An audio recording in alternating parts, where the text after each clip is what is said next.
welcome to the Beautifully Broken podcast. I'm so excited to have our first three-peat guest on the show. We are here with the founder of Lightpath LED, Scott Kennedy. Scott, how you doing? I'm good. How about yourself, Freddie?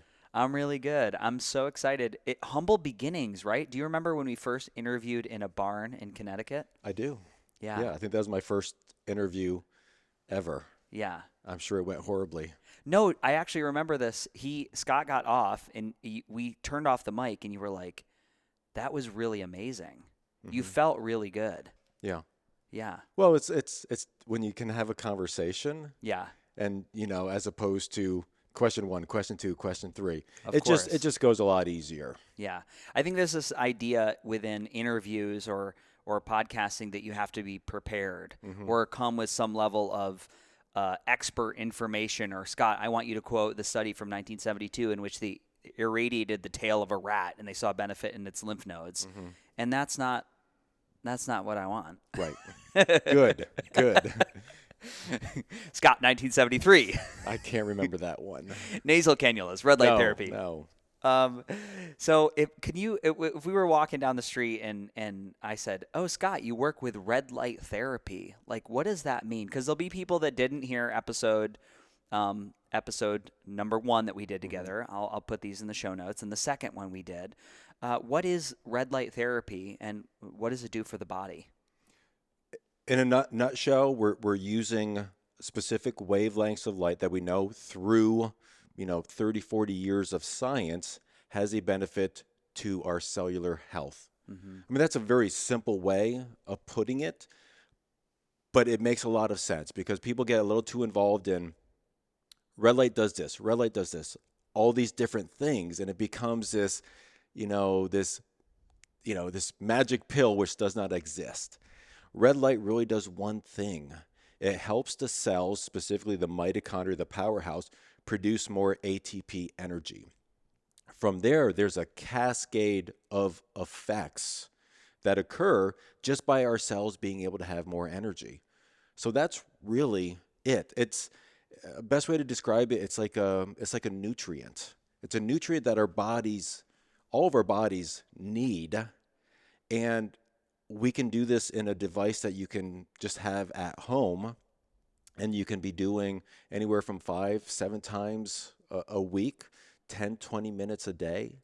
And it just have so many benefits to what your body needs. Yeah, there was an interesting social post I saw in which somebody was trying to bring up the question. They're like, well, am I born with a red light deficiency? Like, why do I need to use these panels? What is this? Because you see there's not an eruption, but there's a generous amount of companies out there working with the science and creating products. And one could question, you're like, well, why do I need this? You know, it's like, how do you answer that question? It's a great question. Mitochondrial dysfunction is something that they've been doing a lot more exploration into. We generally talk about, just about every disease, disorder, dysfunction. The underlying cause is inflammation. Go a step deeper, mitochondrial dysfunction, meaning the mitochondria they're weaker, they're less in numbers, they're producing less ATP. So anything from diabetes, cardiovascular issues, eye issues, cognitive function type issues, aches and pains, autoimmune. Again, when we get deeper, inflammation, mitochondrial dysfunction. All right, what's causing that? It could be genetic. A lot of times it's our environment. I mean, we don't live in a world like our ancestors. We're not living in a world where our food is organic. We're not living in a world where there's not all these toxicities. We're constantly bombarded with stress. So our bodies are lacking in so many things. That's where light can really be of benefit. So we're trying to bridge that gap. We're trying to, through new devices, be able to give people that nutrient, that light energy, which can help balance some of the issues that we deal with on a daily basis. Yeah. You mentioned 30 to 40 years of science in red light therapy. What are some of your, now I do this too. You can pretty much go on Google. You can confirm your bias pretty much on any topic you want in the world. And I've done some really good research into red light therapy, and what I've seen is there's quite a lot of information out there that's been through the highest standard of a trial. So it's double blinded. There's a group with a device. There's a group with a sham device that don't know they're being treated with red light therapy. What are some of the favorite studies that you like to look at, or maybe some of the new ones since we've last spoke that enforce this cornerstone of belief that this is something people should have in their homes? Yeah. So probably over 30 years, well over 7,000 studies have been done. I think the last I heard, like 84% of the results have been positive. And we can even look at the 16% and go, well, we know why it didn't show positive. It showed maybe neutral. And that's because the power being used was too low, or it was too high, or whatever else. You can really point out, but 84% is huge. I mean, that's a great number to have.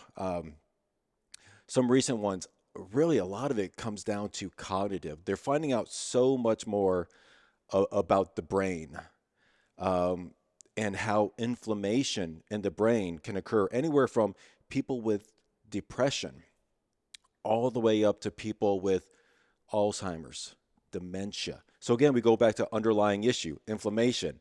Step below that, deeper, mitochondrial dysfunction. That's what's going on with a lot of people with some type of cognitive impairment. So a lot of the studies have been focusing on that because there hasn't been a great alternative. There hasn't been a pill, for dementia, for Alzheimer's, for whatever, or they haven't worked very good. So they've been able to study more about light, particularly pulsing light as well, and seeing really good benefits. So a study comparing antidepressant with light.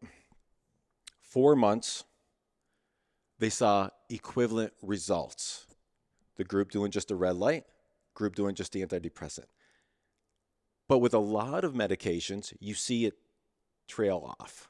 So at the 8-month mark, the light was showing greater positive change for the person with depression over the antidepressant.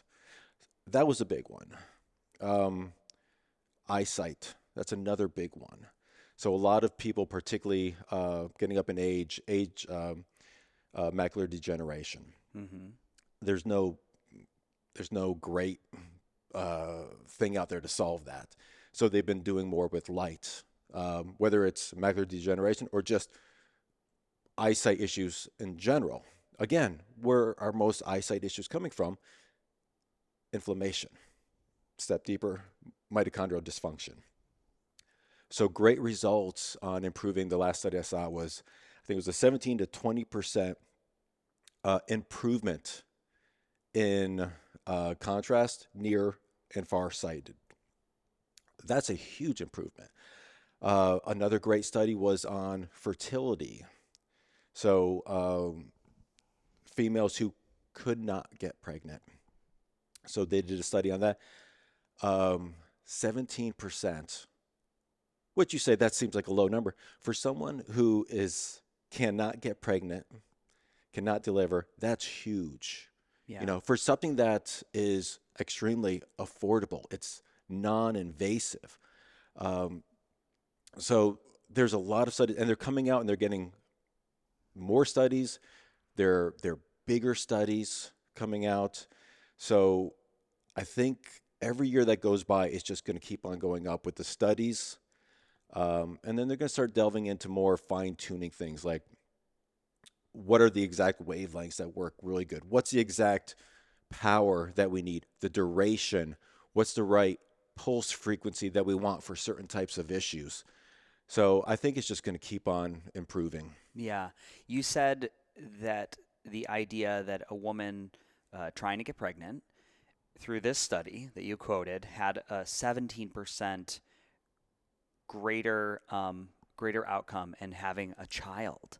17% of them were able to get pregnant and deliver. Right. So what I take from that is like I literally give myself goosebumps right now because I say let's stack the 17% with elite nutrition, meditation, with an elite form of mineralization, remineralization of the tissues.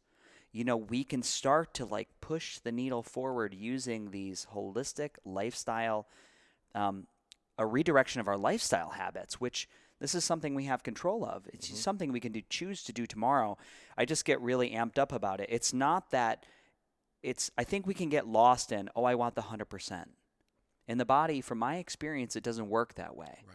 Right? We can almost look at, if I adjust the sail of the ship just by a couple degrees, I can dramatically affect the course of my destination.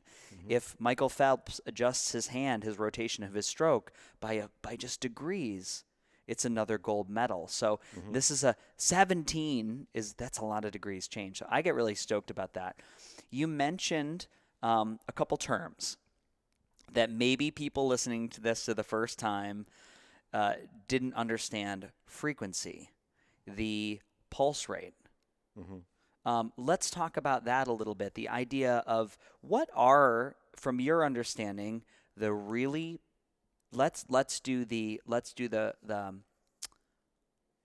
nanometers of wavelength of red light first. Sure. So there's different wavelengths. There's a spectrum to which red light is red, correct? Am I saying that right? Correct. Like if I looked at the rainbow and I said there's a spectrum that the rainbow exists on, and then there's a sliver that's red light. Right. And red light has a specific value to the body, the mitochondria.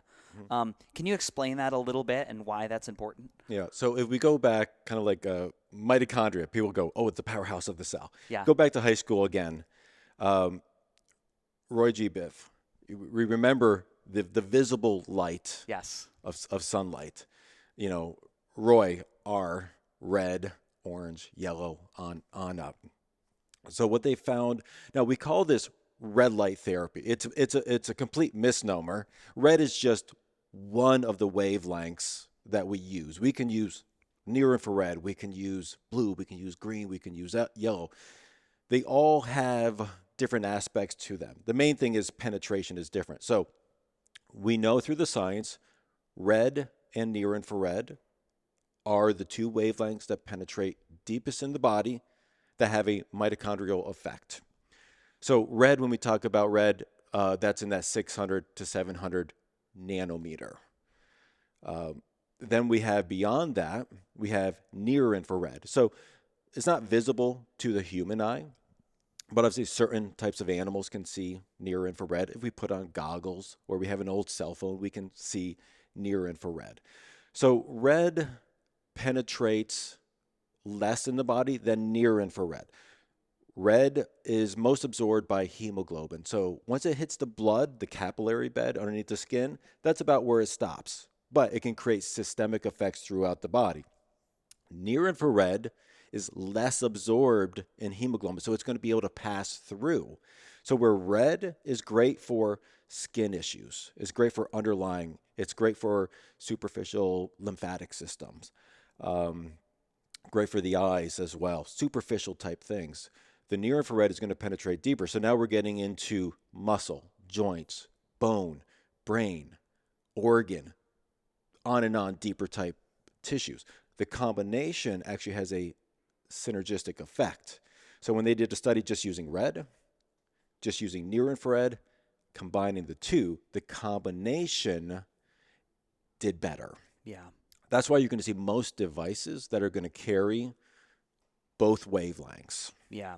So when I first started out doing red light therapy, I think the first device that I had was a little nasal cannula, and it went into my nose, and I'm 90% sure that it was one spectrum of red that meant the intention was to go up, and it was to hit this blood supply up here above the eye and give energy to the system. And I found great value from that. So with that, you've obviously looked at the nanometers, the wavelengths, which you see to be most beneficial. What are those that you've included in your panel systems? Yeah. So our new panels have 3 wavelengths. Interestingly, my previous one had 5. So I've actually taken a step down. So again, it was supported by science. Yeah. So sometimes people want to get caught up in the like razors. Oh, it's got 2 blades, it's got 3 blades, it's got 4, it's got 5. It gets a little bit ridiculous. Yeah. When research came out, and it was pretty clear that in the near infrared range, 8-10 nanometer had the best effect on the brain and had the deepest penetration into the body. I said, let's get rid of the other 2 near infrared wavelengths, which was 850 and 930. Let's just stick with 810. So every bulb has 810 in it. Now in the red so far all act pretty similar, but there's slight differences in penetration. So I have 2 in the red, one 630, one 670. So we have one that's a little bit less penetrating and one that's a little bit more penetrating. Mm-hmm. So those are the 3 wavelengths. And as science changes, which I'm sure it will, I may very well look at changing the wavelength. So much of what I do is going to be based on the science. Yeah. The other thing that we mentioned was the pulse rate. Mm-hmm. So we're talking about we have a nanometer, a wavelength of red, or visible red that's coming from the panel system from Lightpath LED, and then we have the different pulse rates. And can you explain that, why somebody would use a different pulse rate in a panel, and what's some of the supportive literature you've seen to rationale including that in your system? So the pulsing has been around in photobiomodulation, the technical term for red light therapy, for well over 20 years. And the science is now catching up, which is typically what happens. Mm-hmm. So pulsing, just to make life easy, pulsing can be interchanged with frequency, can be interchanged with hertz, so it gets a little bit confusing. It's a simple turning on and off of the light, but it's at very specific durations, very specific hertz or pulses per second. So if I had a light bulb and I had the switch and I just went on and off, that's technically pulsing. And that's what we're doing. But again, we're making it very, very specific. So we can be pulsing the light at 1 time a second, up to 10,000 times a second. What they found with the studies, which have been, that's where the field is really growing, because they found that pulsing has an added benefit to just what we would call non-pulsing or continuous wave light, where it's just on, like your light bulb is just on. Pulsing, what they found, creates a benefit particularly for cognitive. So we think about the brain. The brain has wavelengths, alpha, beta, delta, gamma, theta. So if we can match a pulse that's going to be either transferred into the brain and change into an electrical impulse, it's in essence giving a message to the brain, or it's giving a message to the cells in the body that it likes, and it's going to increase the healing process. There still needs to be a lot of studying done to determine what is the greater benefit. So whether it's 5%, 10%, 25, 50%, we don't quite know. But they do know in a great amount of studies that both for cognitive, as well as whether it's eyesight, whether it's bone healing, whether it's wound healing, that the pulsing has shown greater benefit. Yeah. Yeah, I've noticed even from using, like, there's a torch that you have on your site that if I do the static red light on my thyroid or some acupressure points on my meridian system versus the pulses, I can feel almost just like a slight tingling. It's like I can feel the circulatory benefit. Now I'm very, very sensitive to energy, and I've also tested this on other people. And the second you go to the pulse rate, there is something different that happens. Our good friend Sarah Turner, who is a research scientist, one of the world premier specialists in photobiomodulation, she said to me, I think it was a week ago, she's like, if I create a device, it will have pulsing. Like she's that on board with it. We mentioned some of the science and literature coming out around 40 hertz. One of my favorite neuroscientists, Andrew Huberman, was talking about the value of pulsing a light at 40 hertz to help the brain, help different mechanisms to break up beta amyloid plaque, cognitive function. I've been really excited to just watch this unfold and just like you said, stay cautiously optimistic as we learn more. But I have had some people come over and use the panel and notice, they're like, wow, I just thought of two names that I haven't been able to in 20 years, and I didn't have to think about it. It just rolled off the tip of my tongue, and it was right after I was on the panel. Right. The other thing I had someone on pulsing 10 hertz, and they said, Freddie, I looked down at my phone, and I was reading my email, and I didn't have my glasses on. Like they noticed a pretty quick benefit within 3 or 4 days that their eyes were just, whether it was less stress in the ocular cavity from being pulsed with the light, but they've noticed some benefit in their vision. So, well, I'll tell you what is the immediate response. And again, science. When light gets absorbed by the mitochondria, speeds up the production of ATP. It also releases nitric oxide. Nitric oxide is a huge, huge component for our body. Nitric oxide creates vasodilation. So we're getting the capillaries, the arteries, the veins, they're opening wider. That means more blood supply is going through our system. That means more oxygen is going through our system.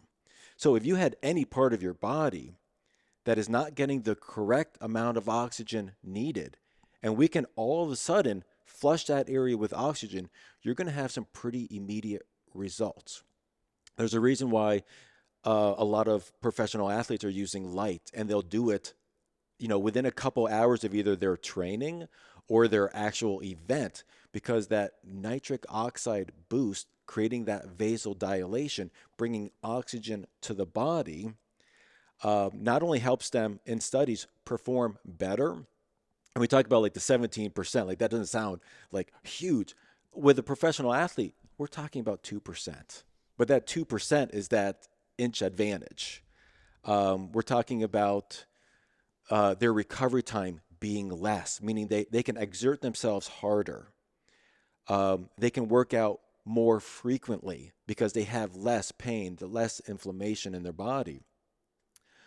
So that's the immediate response. And so that's why you can see with certain people,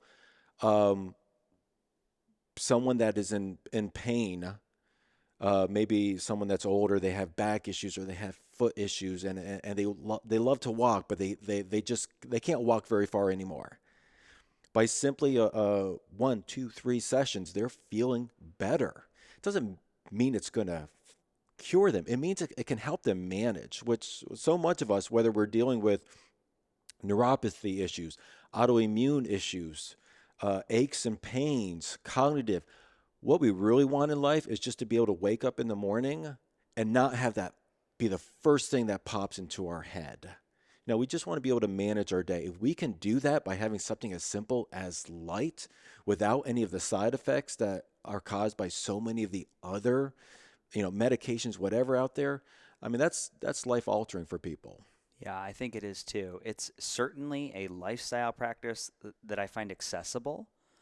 I find there's enough science to support even a skeptic to experiment with it and try.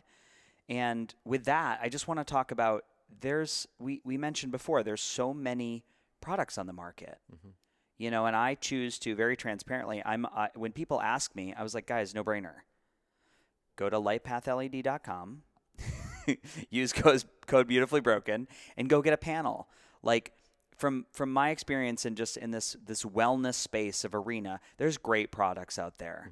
But why I tend to trend towards Lightpath is the fact that you are always evolving your product. And now here we sit, and if you're watching this on video, we're sitting in front of two panels that are visually more stunning representations of any red light therapy device on the market to date at one of the most affordable price points and delivering some of the best attributes that I've seen, period. I mean, it's we'll do, in not a used car salesman way. I want to show the differences. And at some point we'll do a side by side. We'll show you a standard industry panel and we'll show you what Lightpath looks like. And it's a wow factor. I have the older version of your product in which I have 4 full body panels stacked on a beautiful TV mount. It's a huge fan favorite. I have a vibe plate in front of it. Everybody loves to come over and do that. As we said, stand on the vibration, nitric oxide release, stand in front of red light, more nitric oxide release, you get off, your brain feels incredible. Now, the new panel, which is called the Diesel line, is much more robust. It's wider. You can really get away. If we were to stack these on top of each other, it's like big enough for an NBA basketball player to have a full body treatment.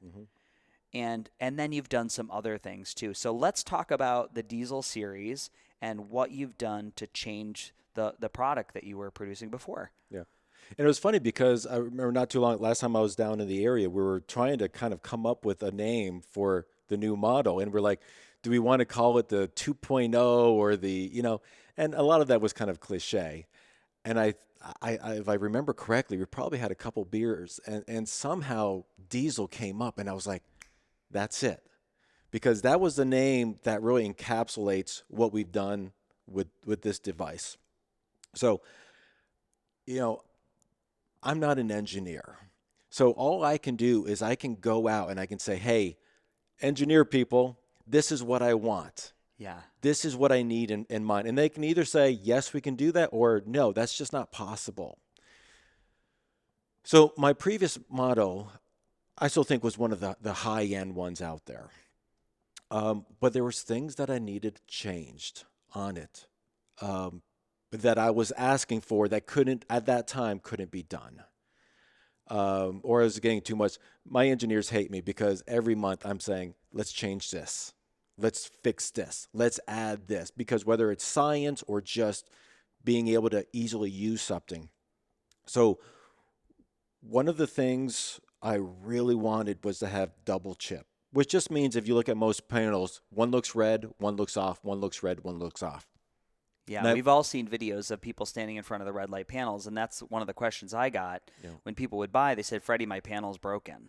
Yeah. Only half the lights are lighting up. Yeah. So it was and if you were to turn them on, you could kind of see them on, but it was just like it was that invisible spectrum that we're talking about. Right. So I couldn't get the engineers to. They tried it and it didn't quite work. It just it was too. It couldn't survive. It couldn't handle the punishment of daily use. And then I found engineers that could do it. So like in every single bulb now, we either have 2 or 3 chips, meaning we've got red and near infrared in each one, which means that if I'm up close to it, I'm not getting red here, near infrared here, red here. I'm getting all the wavelengths at once. So I'm getting better overall coverage on the body. Yeah. One of the other things was I just wanted something to be really, really durable. I wanted something that could not just last through the shipping process, which, as we all know, I mean, these can take a beating. Yeah. I wanted it to be strong, for in your home. So if something did happen, you felt confident. So we changed the whole outside. So just a casing, if you just, knock on it, it's thick, it's strong, it's durable. Then we go to the inside. The fans have all been upgraded. The power supplies, just simply the wiring has been upgraded. And so how does that affect the end user? So the fans are a lot quieter. There's some panels out there that kind of rattle. They're kind of loud. This is quiet as can be. So we've gotten the decibel down, which is what I wanted. Because we were able to build it with higher quality, we got EMF down. We've gotten stronger diodes that are going to last longer. We've gotten stronger bulbs that are going to last longer. We got a display that's easier, user friendly as well.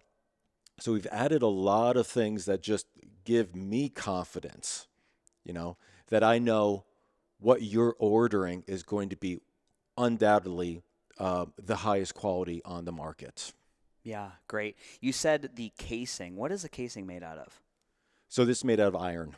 It's made out of iron. Yeah. And you mentioned you've gotten the EMFs down. That's a big hot button right now. Mm-hmm. I think there's a lot of. It's hard to understand what's what. Is an electromagnetic field, which is created off anytime we run electricity through a wire, there's going to be a field created. Mm-hmm. And there's some sciences support that EMFs can be bad at the appropriate dose or wavelength or exposure time. So let's just talk about that for a little bit. What are we looking at? Where do we get a safe dose by standing in front of these panel systems? Because they have fans, they have a lot of power going through the back, so most of the panel systems do create an electromagnetic field. Yeah. Sometimes I think EMFs are a little bit overstated. Because if we think about our household, we're using a hair dryer. That's a lot of EMFs. We got our phone to our ear all the time, or sitting in our pocket right beside our testicles or whatever.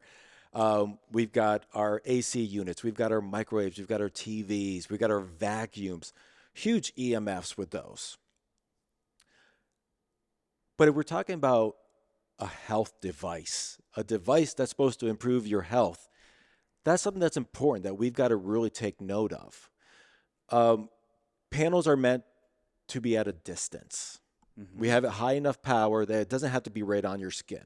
We want it to be a distance. We want the lights to be able to flare out to cover a larger area. So we need to make sure that when you're at the appropriate distance, you're not getting EMF.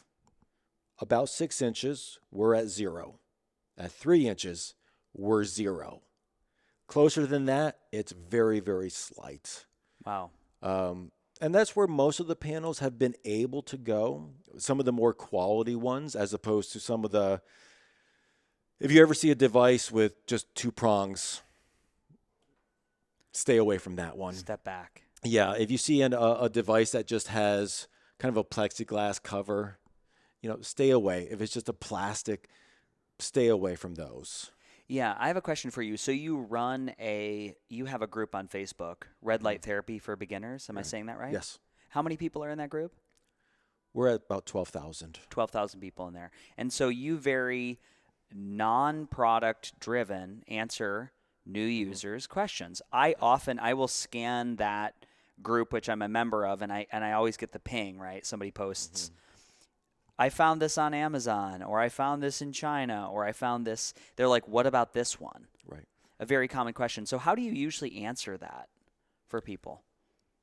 Yeah, here's the thing is, you can find, with anything, you can find really cheap stuff, and you can find really great stuff. So you just have to discern appropriately. And it's tough because it's new to a lot of people.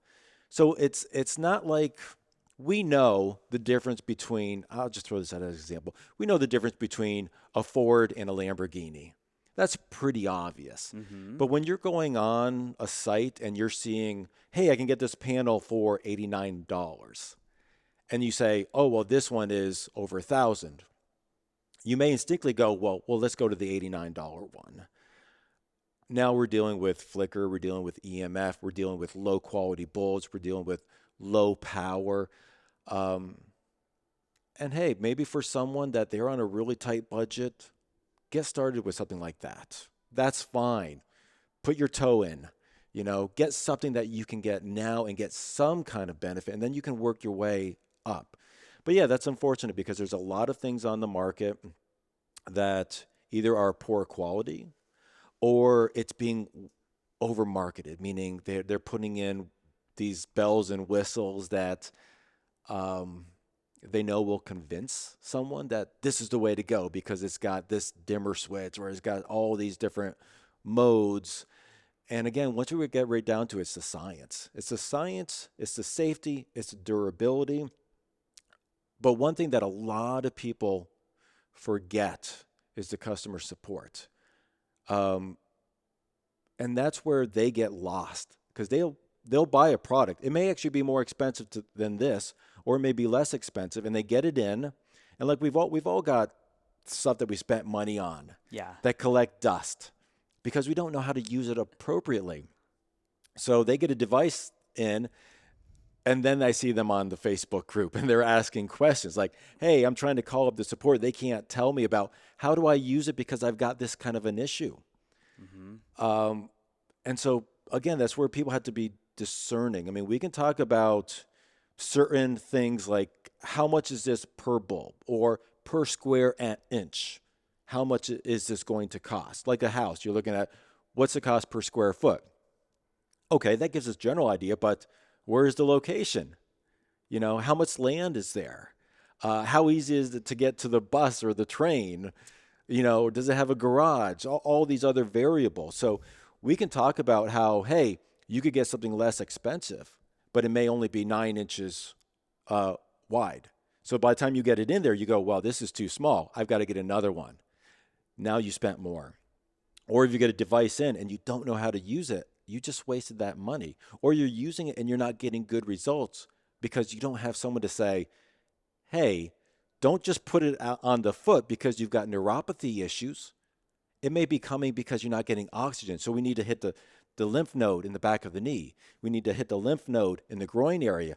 Maybe it's a nerve issue. Let's start hitting the lower back area. You know, so I would say out of all the great changes that I've made, I think the thing I'm most proud of is that you can literally buy the unit and call me. You can literally schedule 20 minutes and we can have a phone call and you can say, here's all the issues that I've got. And I can say, here's what I want you to do. Yeah. You know, here's where I want you to place it. Here's how long. Here's the pulse that I want you to work with. And that's what people need with something that they're not familiar with. They need someone to help hold their hand and walk them through, not just till they get your credit card. Yeah. So it's the support that I think is really, if there was one thing when buying a device that's most important, I would say it's support. I would too. It's the one that's going to bring you value is the one that you're going to use. And I find that the intimidation factor of, oh, I've got this thing and I'm unclear will cause paralysis and them doing anything. And I've said this before. I did a podcast 10 episodes ago about this idea of oftentimes we're looking at a problem and we'll just go out and we'll buy something, not fully understanding the implications of what should I be expecting? Should I be looking at an immediate shift in my energy in a week, 90 days, Right. 6 months? Depends on what's going on, right? Like you said, there's so many variables we bring as in human beings always. It's like your background emotionally and from an environmental toxicity level is so different than mine is going to be. Dramatically different. So there's no way we're going to have the same outcome. Right. It's impossible. That's where I think it's exciting as far as like, I love to problem solve for people. And because I know, I'll just use the 17% from the fertility study. I know this is giving you extra. How that plays out in the big picture, we'll see. Right. But maybe we got to make 4 or 5 micro adjustments to your lifestyle, and then we'll get the return on investment. Right. I want to just pivot to the idea of I have a lot of confidence when companies come forward with a really good warranty. And that's something that you've changed on this, correct? You've Correct. upped the warranty on the panel because of the internal components. Can you speak to that a little bit? Yeah, so simple. It's a 5-year warranty, which is the highest in the market. So I went up from the previous model from 3 up to 5. And that's simply because the way that it's built, we can have confidence that it's going to way outlast the 5 years. Yeah. But that's one of the biggest things is warranty and knowing that if there is a problem with it, that you've got someone, you can pick up the phone and say, hey, here's an issue. And then we can solve it for you. Yeah. So it's a peace of mind thing, really. Yeah. But again, with anything new to people, we can get stuck with paralysis by analysis.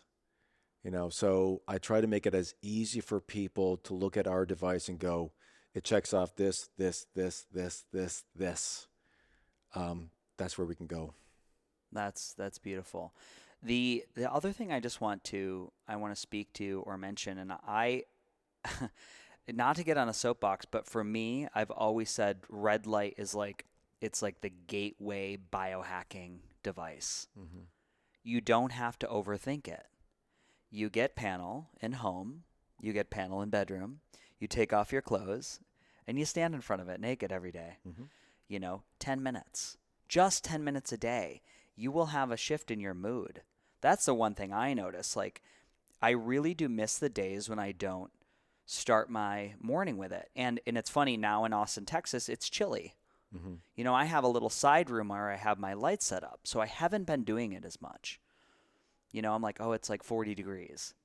Right. So it's there is that little rethinking, where does your red light live in your home, where you're going to easily achieve a session. Right. And so the one thing that my partner has, Kristen, that I don't, she has hers on a rolling stand. So if she's podcasting, she can roll it in, she can do her lower body. While she's on a meeting, she can roll it over against the wall. She has a meditation cushion, so she can go and get it in. So I just think that it's the place that you select to do your therapy is also very important. The last thing you want this to be is a clothes rack. Right. It reminds me of when I was learning guitar and my son was about 2, right at that age where he started going after my guitar. So I put it in the closet. 12 years later, it's still in the closet. So yeah, you've got to find the place where, it's out of sight, out of mind. So this is what I've got at home. Mm-hmm. I don't need to have a huge setup. I like to be able to sit down on a pillow, turn on my breath work. I'm a big fan of combining things. If I'm going to be in front of the light, I'm going to do some breath work. I'm going to do some meditation. I'm going to do some binaural beats. I'm going to have my coffee.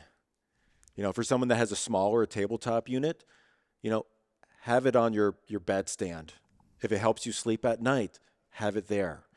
If you like to use it first thing in the morning, like I do, have it on your table. Have it right there where it's going to remind you, okay, time to get my light in. And the key is, it's not like something you do for a month or for 2 months or for 3 months until you get over your problem. Like I said, this is a nutrient. It's no different than going out and getting your vitamin D with your sunlight. It's no different than going out and exercising. It's no different than eating healthy. It's not a diet fad. It's not hey, let's do this for a month. Let's lose 10 pounds and then we're good. Because we all know what happens after that month is over.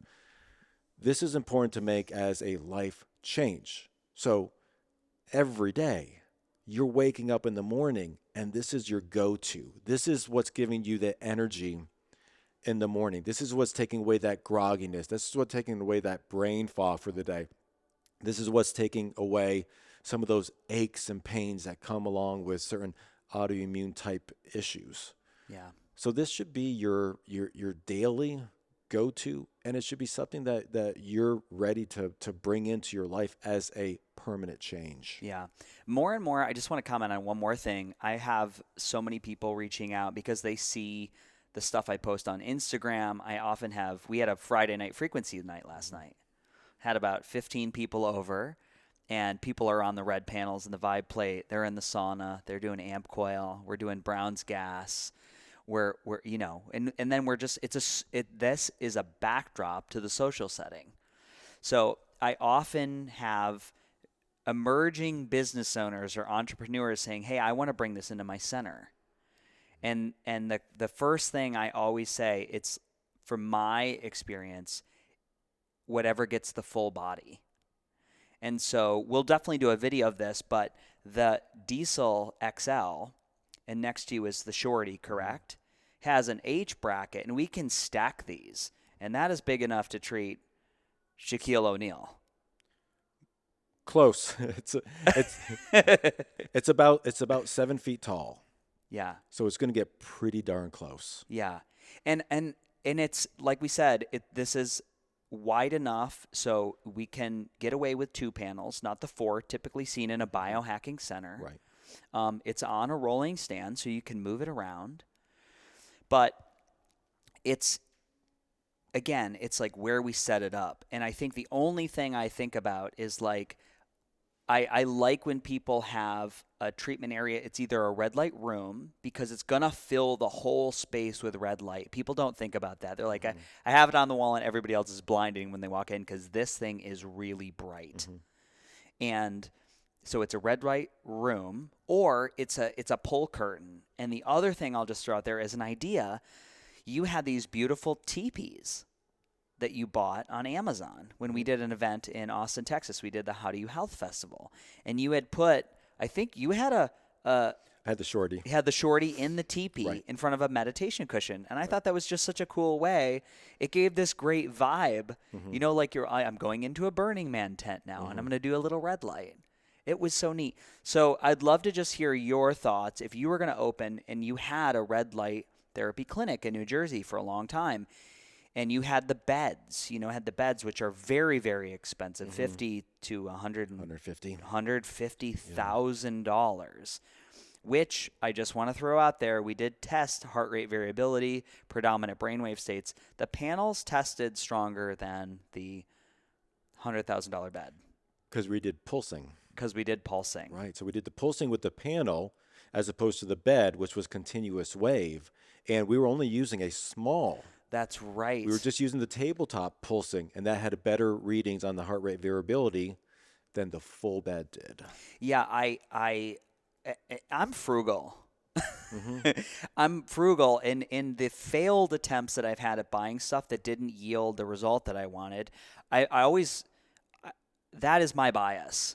So when people tell me they're opening a center and they're going to go invest in a bed from Germany that's $150,000, I'm always like, bro, we can do like $3,000, $3,500, and we can set you up with like better results, more power, prettier, better end user, satisfied, happy customer. Do you want to explore that? And it's honestly, people don't. They're like, but I really like the bed, or they're like, no, but it's the bed. Right. Not to name a product or not name a product, but I'm just saying from my experience and testing and understanding of the radiance coming off these bulbs, there's more value here and a dramatically lower price point. So just, it's like whatever you think your business model is. I ask people to always think about that. Yeah. I mean, I got the bed. I thoroughly enjoyed the bed, but it cost me a ton. And in hindsight, I would never do that again. Yeah. So there's multiple ways. We've got a wall stand coming, so we can actually hook up bars up to the wall and hang 1, 2, or we can hang 4 of these, or we can put 2 of these, so we can get a nice wide, 30 inches if we ever needed it that wide. I don't know why we would, but you could do that. We've got a horizontal stand coming out where we're going to be able to put this and this together. So you can lie on a massage table or a chiropractic table, have the light right over top you so you can relax. Yeah. Now, me personally, I love the idea of stacking these and doing a vibration plate. That's a really good combo. And again, me personally, in the morning, I just like to be able to, and I made the shorty particularly because if you're sitting down in front of it, it's like the right height. So it's a little bit less expensive than this. So you get what's going to be good for you, what you think you're going to be using. There's a lot of people out there, they simply can't stand in place for 10 minutes, whether that's neuropathy issues, joint pains, whatever else. Sitting down, they could do. But then there's also people that just, they can't get down on the ground. So maybe they get this and they get a lower seat. Or they put this up on the wall or on a door and they have it at the right level for them. Or they get to stand where they can be horizontal and they can lay underneath it. do 10 minutes, flip over, do another 10 minutes on their other side. So the key is to make not just the size, but accessibility with this. So again, it's the same thing. If I get this, but I can't utilize it because of whatever health issues I'm going through, it's a waste of money. Yeah. So the key is not just for your home, but again, also at the wellness center where someone can easily come in, use it. It takes up less space. It takes up dramatically less money. And the end result is even better. Then that would be the way to go. Yeah, I think so too. I just want to call this out to anybody that hears this podcast who has a medical center or a hospital. I always think it's such a shame that we aren't reaching our first responders, our dramatically overtaxed nurses and doctors. I don't understand why we can't partner with a hospital somewhere. I do know why, because we've tried to do it with other wellness technologies, is the bureaucracy is insane. But to have a break room where you just had a couple red light booths for nurses and doctors in the middle of their shift to go take a 10. Take a 10, take your clothes off, go literally recharge your mitochondria and refresh your energy while you're doing surgery, while you're feeling frustrated because that patient has hit the buzzer for 15 times because they're in pain. It's such a low investment. Why this is a great way to start to trickle wellness in to the disease management system that we have. Right. And I want to lead this charge, but I'm leading a lot of charges. It's a tough one to lead. Now, I've got a couple of dentists who do just that. They've got a panel on a door in their office, so the assistants, the hygienists, the front desk people can use it during their break. Now, we always say, well, why isn't this in every doctor's office, hospital? We kind of have a good idea of why that is. Sure. But we're starting to see changes. Like I said, when there's not a pill, then they can start putting money into research for light. And that's where we're seeing such big changes with studies on cognitive. But a great example, oral mucositis with kids that are going through cancer treatments. One of the most probably painful things out there is when you can't even swallow water. You can't even swallow spit. You can't swallow food because of the pain, basically blisters throughout your mouth, down your throat. They've been using light very consistently with amazing results for those kids. They're starting to use it more in burn centers because they're seeing amazing results. They're starting to use it more for those clinics that take care of diabetic ulcers. You're seeing it more in ophthalmology. Funny enough, you see it a lot in vet clinics. They're using it on their pets because they're getting great results. Great results with dogs with kidney failure. You have kidney failure, 6 months, the dog's basically gone. Light is extending that for a year, 2 years on. So we're starting to see these little pockets. Dental is getting involved. Chiropractic is getting involved. So we're starting to see these little pockets. All right, eventually it's going to start to take off. And the medical community is going to have to really take a hard look and go, wow, we really have something that can be really beneficial. Now we just have to find a way to bring it in and to utilize it. Yeah. And to be able to explain it to the patients. I think that's the toughest thing for people is it takes time. You can't just simply go, here it is, pop this down, 1 in the morning, 1 in the evening. There's a little bit of a discussion. So we've got to educate them and then start educating kind of the bureaucracy part of it. But we're getting there. It's just a slow process. Well, I will say for the users at home and people listening and wanting to explore this, the side effects of red light therapy are not a bleeding colon. No, definitely not. Heart failure. Nope. Chronic migraines. Mm-hmm. It's exciting. Right. I'm really excited for the education that I think this is why I get stoked about the podcast, is having these conversations, the ability that we can reach people in India, Turkey, Dubai, Japan, China, Iceland, and you get messages like, Freddie, I heard you talk with Scott. And they've sat down with us for an hour. Mm-hmm. and I think this is where it trickles down, but I do have that hard call out to anybody involved in whether it's the management or the onboarding of new technologies into a hospital. I think this would be a fun one to explore. So if you're that person, let's do it. I want to be mindful of our time.